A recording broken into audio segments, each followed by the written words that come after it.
So the last item we have in this class is solving quadratic um, equation.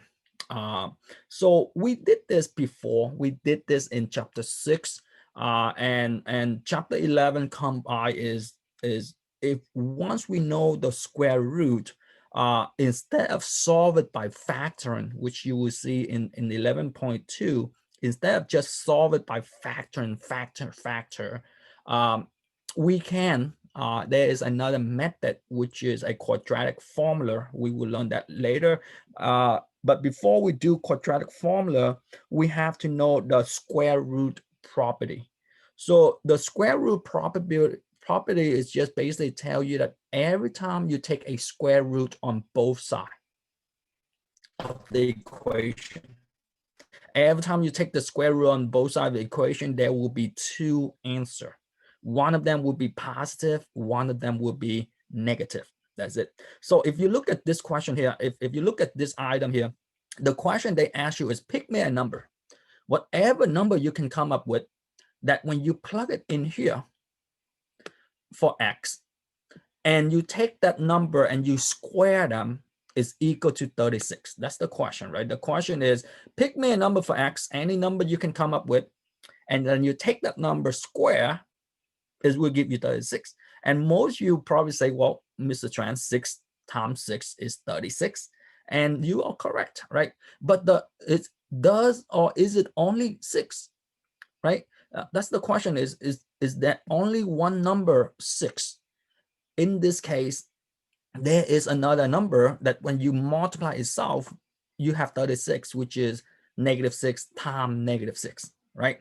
So the square root property come in is, this is what we have, is if we have an equation, to get rid of the square, we need to take a square root, because if you remember, the square and the square root, they cancel each other out, right? That's what we have, is if we have a square, to get rid of the square, we take a square root. In last time, in order to get rid of the square root, we square on both sides, right? They are opposite of each other, right? They are complement of each other. So looking at this thing here, if I take a square root on one side, I need to take a square root on the other side. And if I take a square root on both sides, this is the only thing that they tell you is, if you take a square root on both sides, you will have a positive number and a negative number. So you have a positive and negative, that's just symbolic here. In terms that you have two answers, you have a negative and a positive. That's all they tell you, that plus and minus, meaning you have two answers. And like I mentioned to you guys, right? The question is, pick me a number, any number you can come up with, that you plug it in here, you will get, you square them up, you get 36. The two number you can come up with is a +6 and a -6. Okay, so that's what the property tell you. That's what we have in short. That's what we need to do, is every time you take a square root, you need to know that you have two solutions.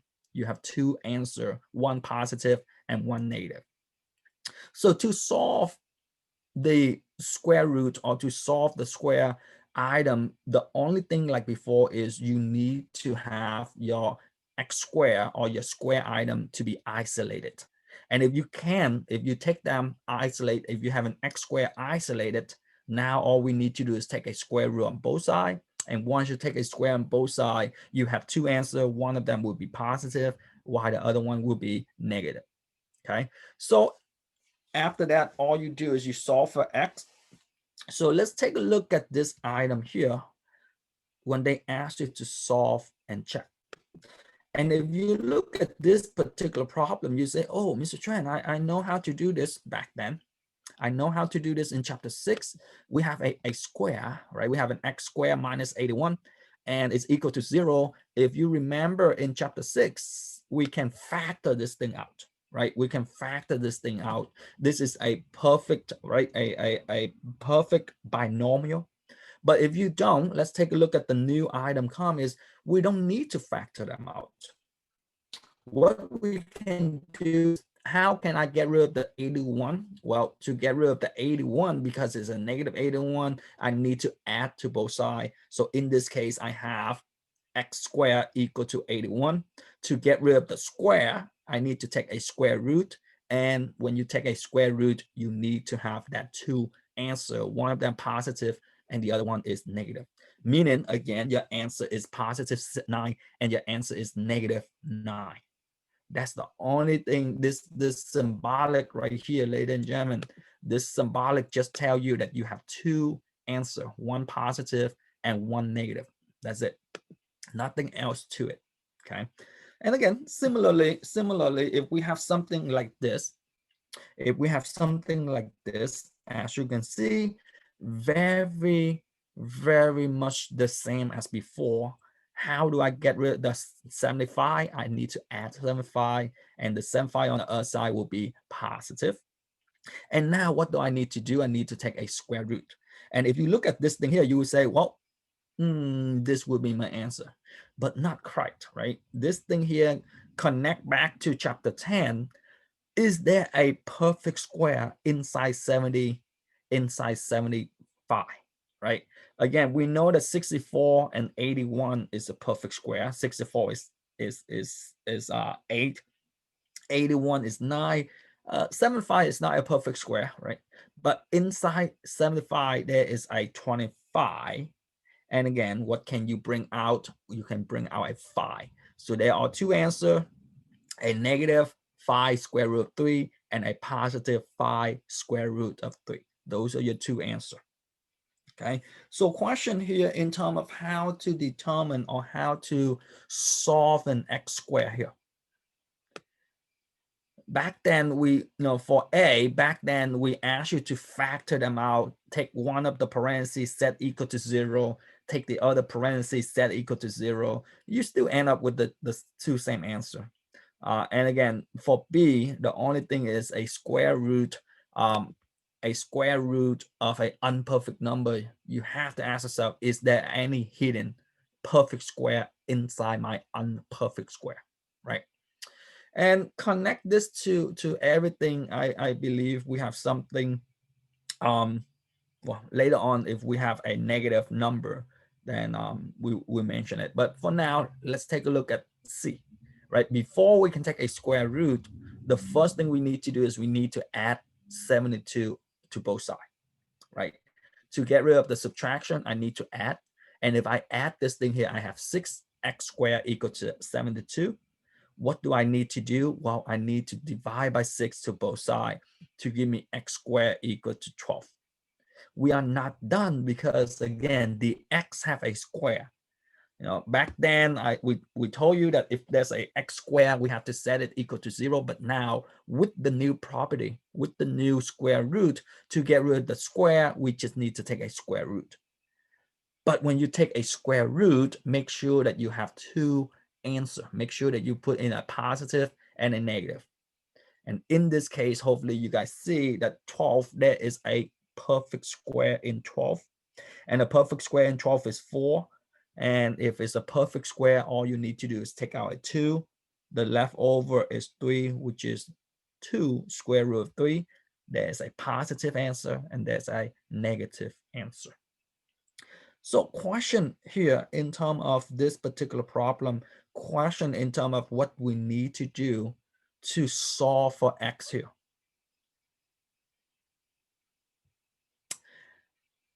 Similarly, let's take a look at what happened if we have something in this nature, right? And again, you probably say, wow, Mr. Tran, this looks hard because inside here, there's an x square, not x squared, there's an x minus 8. And then we have a square. If you remember this item here, we need to FOIL them out, right? We need to FOIL them out back then, right? Back then, what we need to do is we need to FOIL them out. We move the 25 over, and then we factor them out, and then we, do all of the other fun stuff, right? But that's before. Now, once we know this rule, how do we get rid of this square, right? This is your goal, is how do I get rid of this square here? Is the square isolated, which is, as you can see, the square is by itself, right? The square is by itself. There's no addition of anything outside of the square. So if they isolated, how do I get rid of the square? The property come is all you need to do is take a square root. And if we take a square root, the new rule come in is every time we take a square root on both sides. If I take a square root on the left, I need to take a square root on the right because that's the inequality or the equivalent of the equation, right? We have to be fair, and whatever we do on the left, we do it on the right. And the only rule tell us that if we take a square root on both sides, only time if we take a square root on both sides, we have a positive number and a negative number. So we have this thing here, which is the square root and the square, they cancel out. And a square root of 25 will give you 5. So the only problem come in is, ladies and gentlemen, this is what we have is we have x minus 8 equal to positive 5, x minus 8 equal to negative 5. And that's what the plus and minus mean. The plus and minus is one of them is plus, the other one is negative. And again, we need to solve. When you solve this thing here, you add the 8 on both sides to give you x equal to 13 and x equal to 3. Okay, so if you in doubt, right? If you in doubt, you can take this x and plug it in here. As you can see, 13 take away 8, 13 take away 8 will give you 5. Right? And 5 times 5 to give you 25, we got that answer. We got one answer. If you take this item and plug it into the x, as you can see, what is 3 take away 8? A smaller number take away a bigger number, you still have a negative 5, and the negative 5 times a negative 5 still give you 25.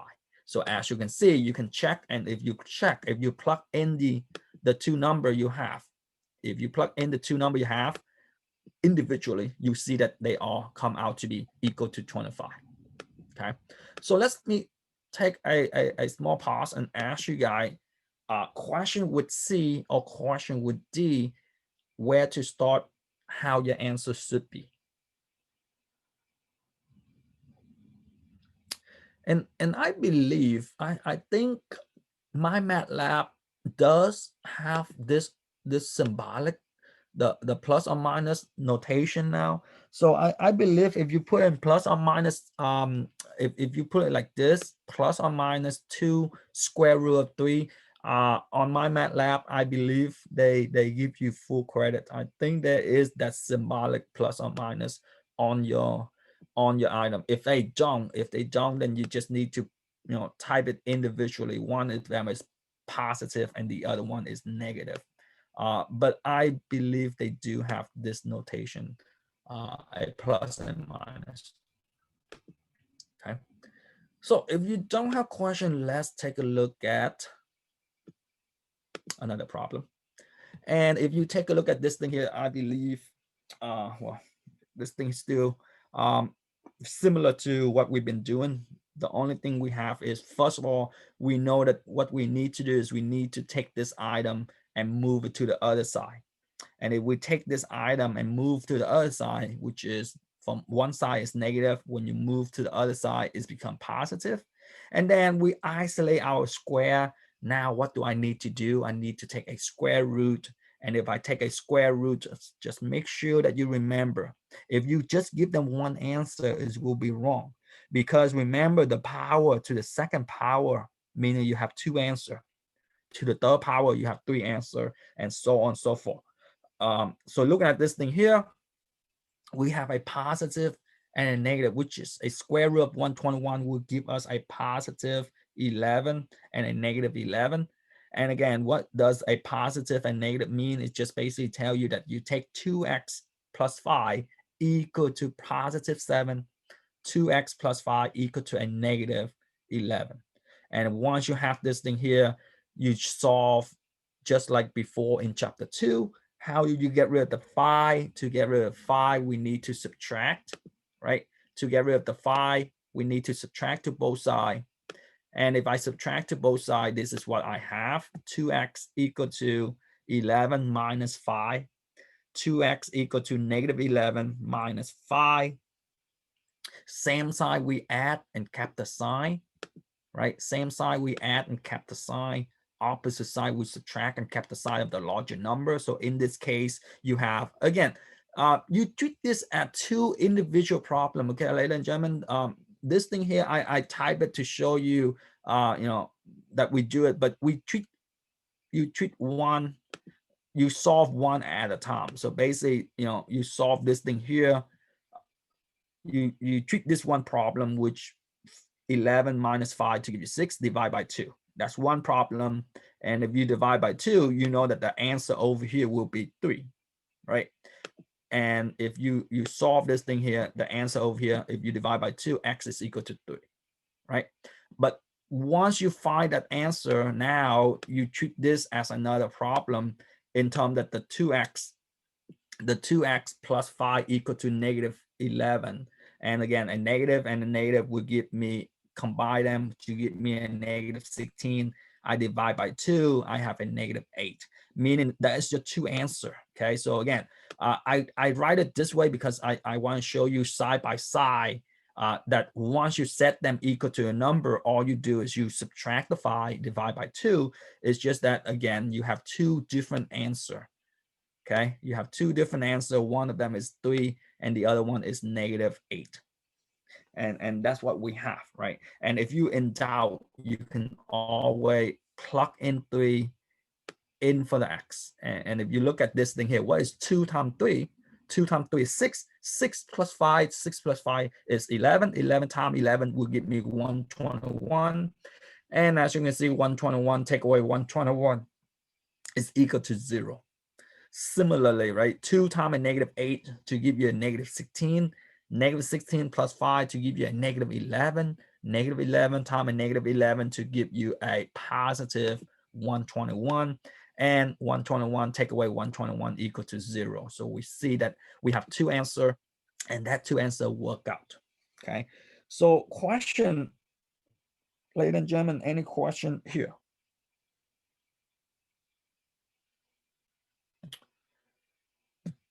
And if you don't have question, let's take a look at the last item we have in this class, and 11.2. So solving for quadratic equation, using a quadratic formula. So if we remember, or if you remember, this is our quadratic equation, meaning we have ax squared plus bx equal plus c equal to 0, right? Without the equal, we say a quadratic expression. With the equal, we say a quadratic equation.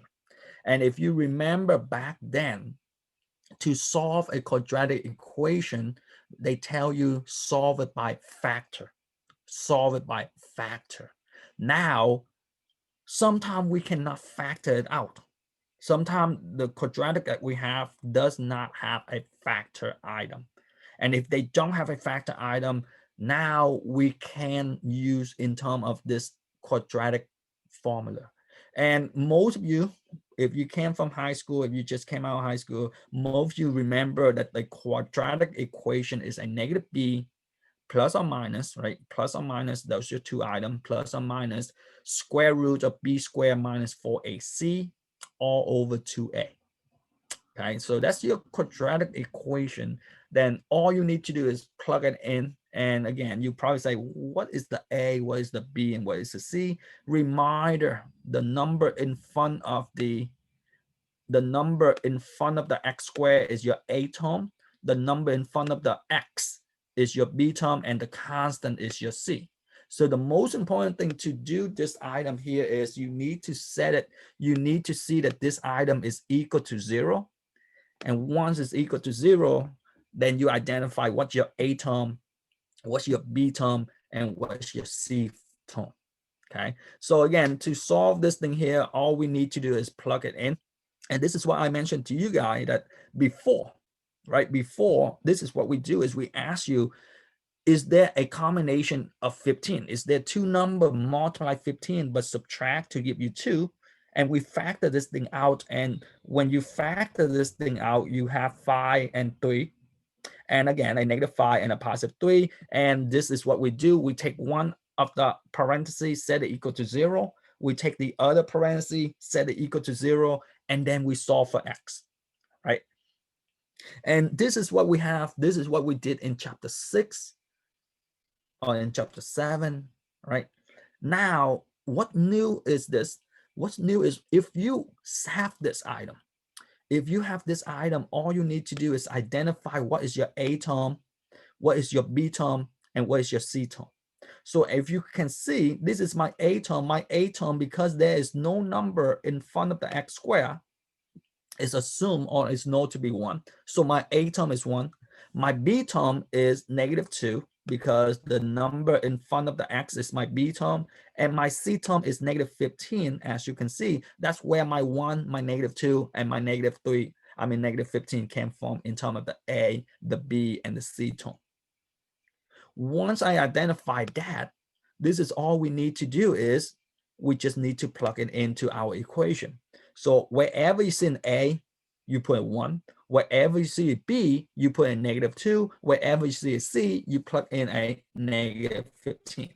So the formula is -b, which is a negative. My B term is a -2, plus or minus a square root of -2 squared minus 4 times A times C. So the 4 is a fixed number, times A is my 1, and my C is -15 all over 2A, which is 2 times 1.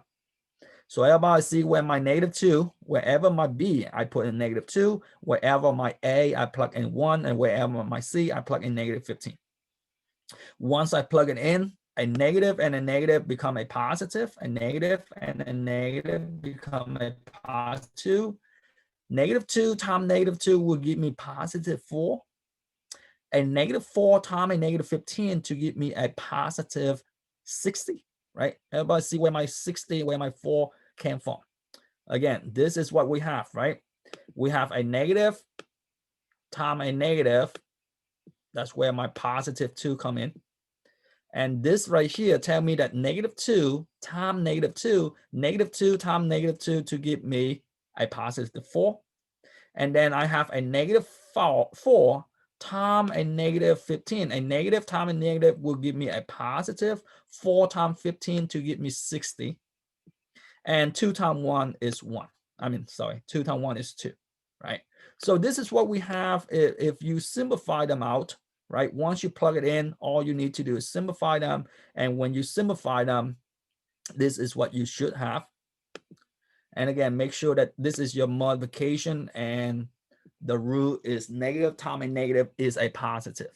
So once you multiply this, you will see that if you combine them, 2 plus or minus 60 plus 4 will give you 64.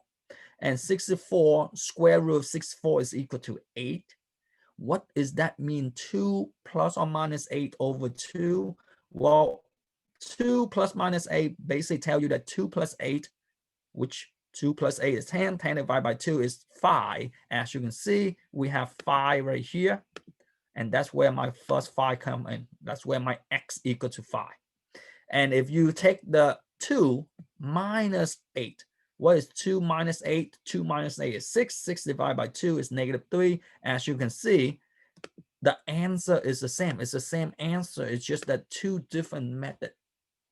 And you will say, well, wait a minute, Mr. Tran, I know how to do this method. Do I really need to know how to plug it in here? Because this formula look like it's more complicated than what I've been learning. Well, there are some problems for this one here. The only reason I give you this problem is to show you that what we learned before and what we have to adapt to the new one, which is the formula. As you will see later, you cannot factor.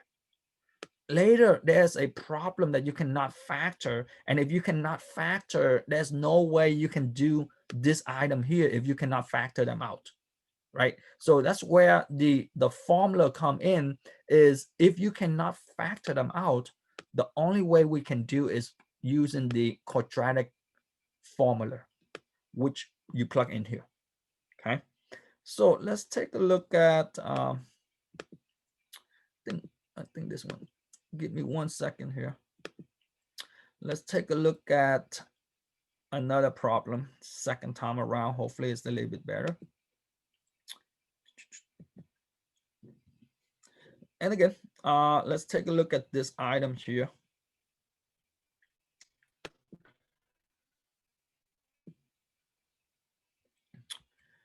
So this is what we did. This is the same slide we did earlier. Now, let's take a look at this problem here. And if you look at this problem, you probably say, wow, before, if you factor this, you have to do the AC method. And you say, wow, the AC method, that's a long time ago. I have to multiply and then factor them out and stuff like that. Well, instead of do the AC method, this is what you ask yourself is based on this thing here. Again, this is what we have before is the AC method. Like I mentioned to you guys, you multiply the A times the C, you factor them out in terms of the 6 times 5 is 30, 6 plus 5 is 11. And again, what you need to do is you need to rewrite your problem in terms of the 6x and the 5x. You factor them out by grouping. And again, once you group them up, you factor out a GCF. And then whatever is the same, you take it out. Whatever left over, you put in one group. And once you have this thing here, all you need to do is you take each of the parentheses and set it equal to 0. And looking at this thing here, this is what we have in terms of x is equal to 3 and x is equal to a 5/2. Okay, so this is what we have before. But now in 11.2, if you recognize that this is my A term is 2, my B term is negative 11, and my C term is positive 15. And again, I put a color coded because now if you plug it into this equation, as you can see, wherever your blue item is your B term, wherever my red item is my A term, and whatever my purple item is my C term. So basically the formula is always the same, is consistently the same all the time. And that's what formula is, right? We have only one formula. All we need to do is identify your A, identify your B, identify your C, plug it in. So we know, and this is where I want to point out to you guys, this is where, if anything, this is where a lot of students have problem with right here, is the formula is negative B. The formula is negative B, and the value for B is negative 2. So don't just put negative 11. A lot of students, they just put negative 11. Remember, the formula is negative B, so a negative and a negative become a positive. So if you look at this thing here, a negative times a negative will give me a positive. Negative 11 times a negative 11 to give me a positive 121. Negative 4 times 2, or in terms of this thing here, 2 times 15 is 30. 30 times 4 to give me a negative 120. And as you can see, what is 121 minus 120? 121 minus 120 will give me 1. And a square root of 1 is easy. A square root of 1 is just 1. And now what do I have here? We are not done, because the positive and the negative basically tell you that 12 plus 1 divided by 4. 12 plus 1, 11 plus 1 is 12, and 12 divided by 4 to give you 3. That's one answer, right? We already know the answer. This thing here just to justify that using this formula, we still get the same answer, right? And 11 minus 1 is 10. 10 divided by 4. 10 divided by 4 to give you 2.5, or in this case, if you reduce them, to give you 5/2. And again, we already know the answer, right? This is just to justify that using whichever method you use, you will get the same answer. And like I say, some of you guys say, I know how to factor. Can I just factor? Well, you could if you want to, but like I mentioned, the next problem, there's no way you can factor. And if you cannot factor, then how can you solve for x if you cannot factor? The only other item we have is, if you cannot factor, you have to plug into this formula, negative b plus or minus square root of b squared minus 4ac all over 2a. So let's take a look at let's take a look at this item here. And I believe this item you cannot factor them out. 60 subtract to give you 7. So 23 is not good. 12 and 5. You can still factor this. 12 and 5. That's but again, let's forget about factor, right? Let's take a look at this item here and identify your A, your B, and your C. Your A, the number in front of x squared is 3. Your B, the number in front of your x is -7, and your C is your constant. And if you plug this thing in, which negative, and again, the formula I put on top here, right? It's the same formula that we have, and this is the formula we have up here. So if you plug it in, right, negative B, which is negative of a -7, plus or minus square root of b squared minus 4ac, 4 times 3 times -20, all over 2a. And if you plug it in, this is what you have. It's a negative, negative is a positive.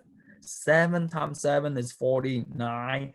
One thing is I want to point out to you guys, ladies and gentlemen, this item will always be positive regardless of what the number will be.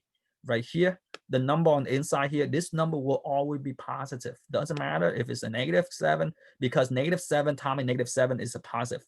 Or if it's 7 times 7, it's still positive. So at this location, the number inside, the negative, the b square, the number on the inside is always, the b square will always be positive. Okay. So once we have this thing here, 4 times 3 is 12, 12 times 20 is 240. A negative and a negative become a positive. And once we have this item here, this is what we have is 240 plus 49 will give me 289. And I think a square root of 289, 89, I think it's 17 times 17, if I'm not mistaken. 17 times 17 is 289, and a square root of 289, meaning one of them can come out, which is 17. So as you can see, all of this thing here is came out to become a nice number. And if you look at this thing here, you say, well, Mrs. Tran, I can factor them out. And yes, if you come out, if your answer come out to be something like this as a whole number or a fraction, then you can factor it out. There is a common factor, or you can do the try and error or the AC method. Okay. And if you look at this item here, if you look at this item, you know, this is when we get in trouble, right? This is when we get in trouble is well, not this one here. As you can see, we get in trouble already because it's not equal to 0, right? So in the get-go, we say, well, whatever problem we just did is always equal to 0. The first thing we get in trouble is this thing is not equal to 0, right? So how do I make it equal to 0? Just like before, we move everything to one side. So if we move everything to one side in terms of this thing here, we have x squared minus 4x minus 2 equal to 0. So that's what we want to do, is to solve for this quadratic equation, it has to be equal to 0. Because if it's equal to 0, that's when you can either factor or identify A, B, and C. And if you look at this thing here, there is no way that you can factor this item out, ladies and gentlemen. There is no way you can tell me that there are two numbers multiplied to give you 2, but subtract to give you 4, right? Because 2, what is 2? There's only one number. There's 2 times 1. That's it. There's no other multiple of 2 other than the 2 times 1 as in the whole number, right? So there's no way that 2 times 1 is 2 and 2 minus 1 will give you 4, or 2 plus 1. Even in addition, 2 plus 1 is 3. It's not 4. So as you can see, with this problem, prior to this method, prior to this quadratic formula, we stop, right? We say this is prime. You cannot find x.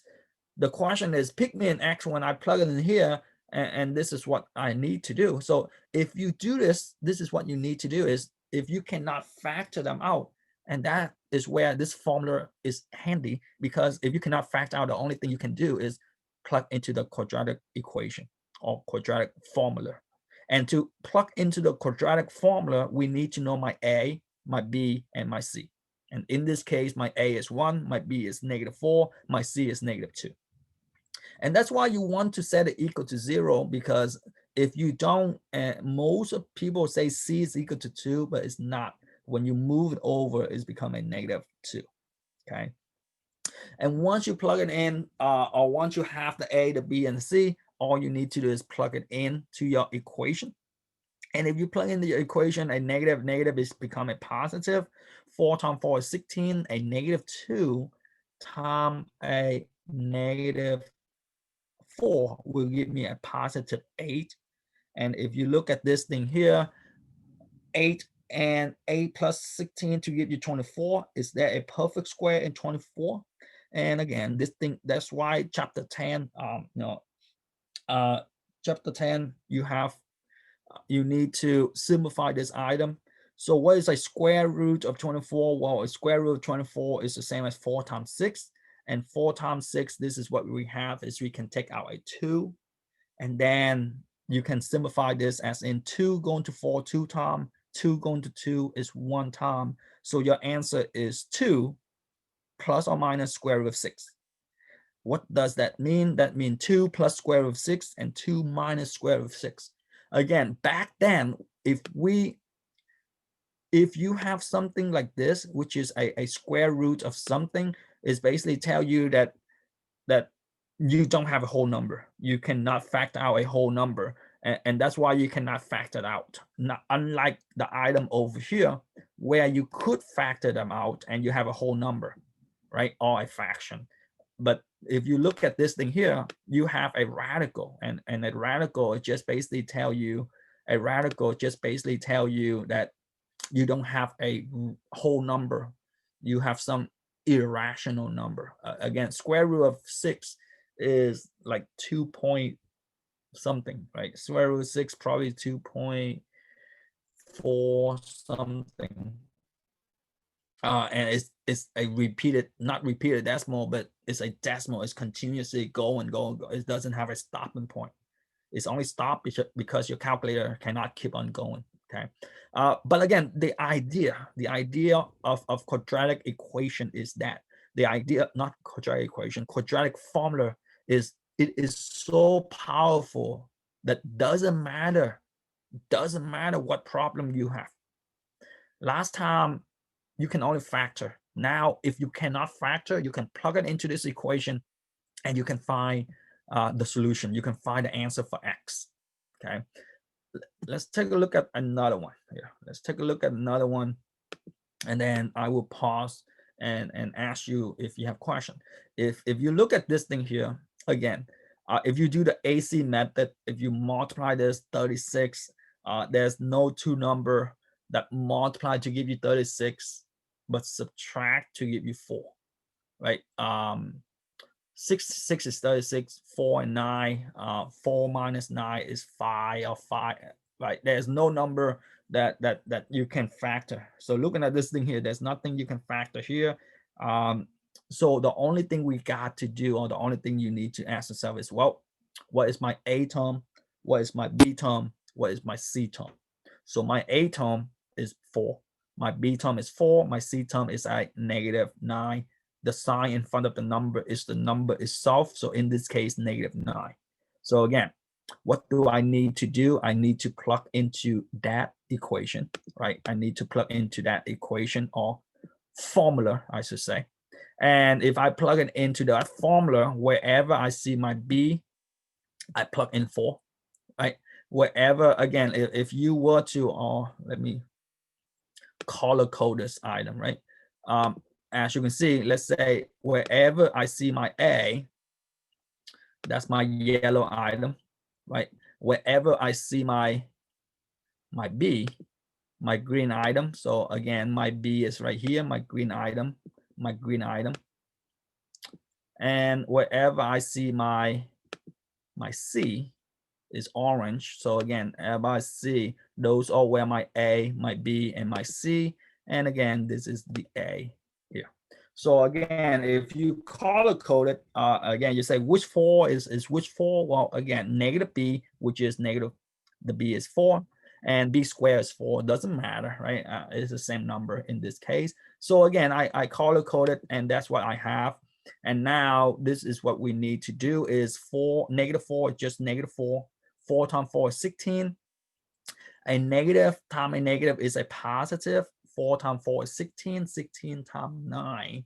16 times 9 to give you 144. And 16 plus 144 will give you 160. And if you look at this thing here, you can say that this is our answer. But one thing is, if you type this answer in your MyMathLab, they will tell you, although your answer is correct, it's not in the lowest term. The reason is 160, there is a perfect square, right? Hopefully you guys see that 10 times 16, 10 times 16, 16 is a perfect square. And if you took out, what can you take out? You take out a 4, because 16, 4 times 4 is 16, right? And again, this is the only thing we do, and we will do more of this tomorrow. You will see right now, you saw my typing up. You would say, wait, why do we cancel? The 4 is a whole number, the 4 is a whole number, the 8 is the whole number, and all of those whole number, they have a common multiple of 4. 4 going to 4 is 1 time, 4 going to 4 is 1 time, and 4 going to 8 is 2 times. So basically, we just reduce that by 4. And your two answer is 1 plus square root of 10 over 2. And reminder, the 2 and the 10, you cannot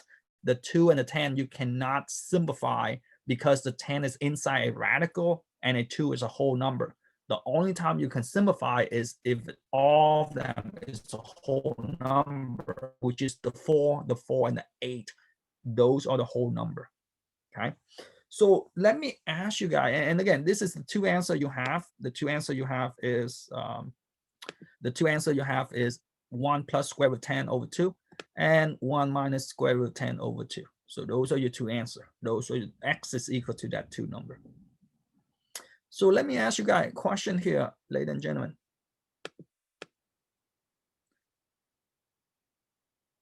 Question on how we derive to this 2 answer. Well, I think I have one more problem. Let's do one more problem here, and then, like I mentioned to you guys, this is the very end of our material for this class.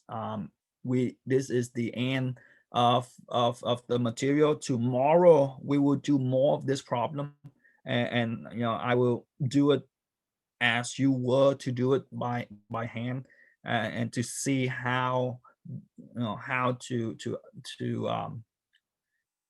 the process and the procedure of those numbers.